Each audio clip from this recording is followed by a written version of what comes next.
βόλτα μου στον πεζόδρομο, στα Ναφιώτικα. Είναι στην Πλάκα, ναι, στο μοναστηράκι, κάτω στην Ερμού. Είναι ωραία. Ναι, είναι ιστορία, έχει μια ιστορία και βγάζει κάτι ωραίο. Και παρόλα αυτά και όμως ζουν ακόμα άνθρωποι. Και μένουν σε αυτά τα σπίτια και σε αυτές τις γειτονιές.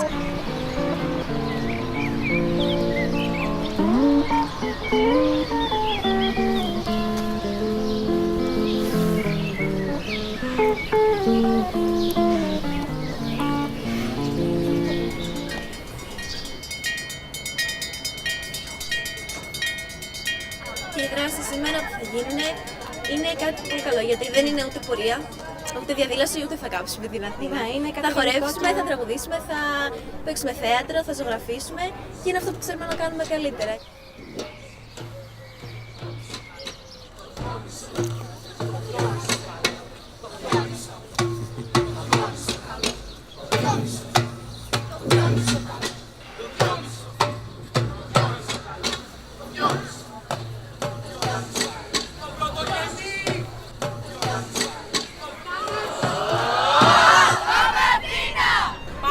Γιατί είναι μία από τις καλύτερες χώρες της Ευρώπης, γιατί την αγαπάμε και γιατί παρόλες τις δυσκολίες που περνάμε, εμείς θα είμαστε ακόμα εδώ, όλοι δυνατοί, ενωμένοι για τη χώρα μας που ζούμε, θα ζούμε και θα ζούμε για πάντα.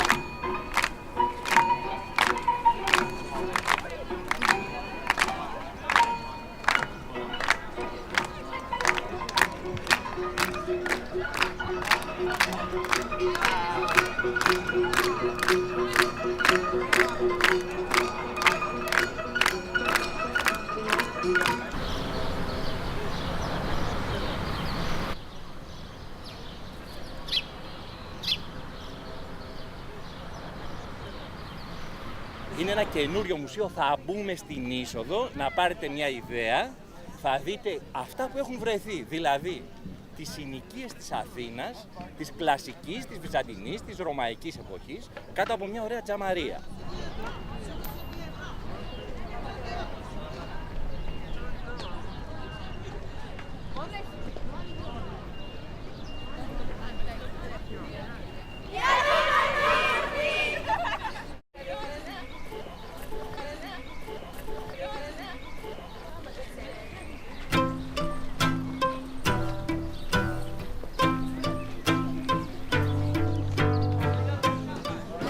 Ο Ηρώδης ο Αττικός ήταν από το Μαραθώνα.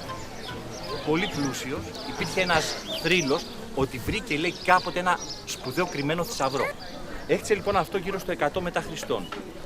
Δυστυχώς το θέατρο αυτό λειτουργήσε μόνο 100 χρόνια. Είχε μια εξαιρετική ξύλινη σκεπή, λέγεται ότι ήταν η μεγαλύτερη σκεπή του αρχαίου κόσμου.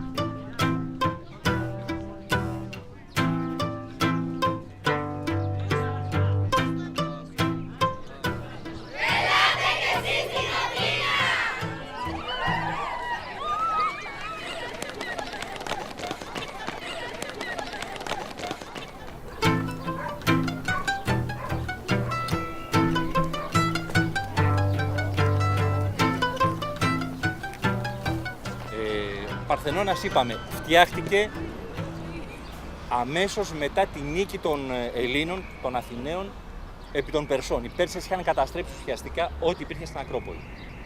Θεωρείται ένα αρχιτεκτονικό θαύμα, είναι όμως ουσιαστικά ένα μνημείο της δημοκρατίας.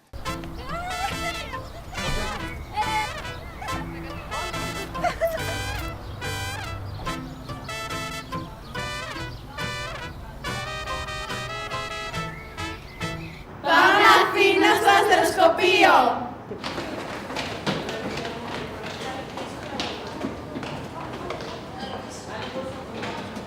Αυτό είναι το σημερινό διοπτρικό τηλεσκόπιο ή τηλεσκόπιο ΣΥΝΑ, όπως ονομάζεται. Είναι από τα πλέον ιστορικά όργανα του αστεροσκοπείου.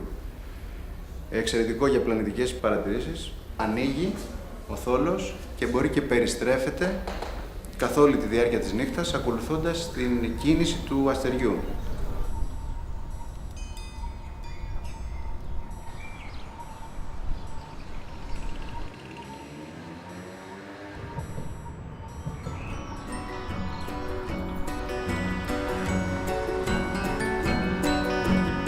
Κυράρχης όμορφο μικρός, το όμως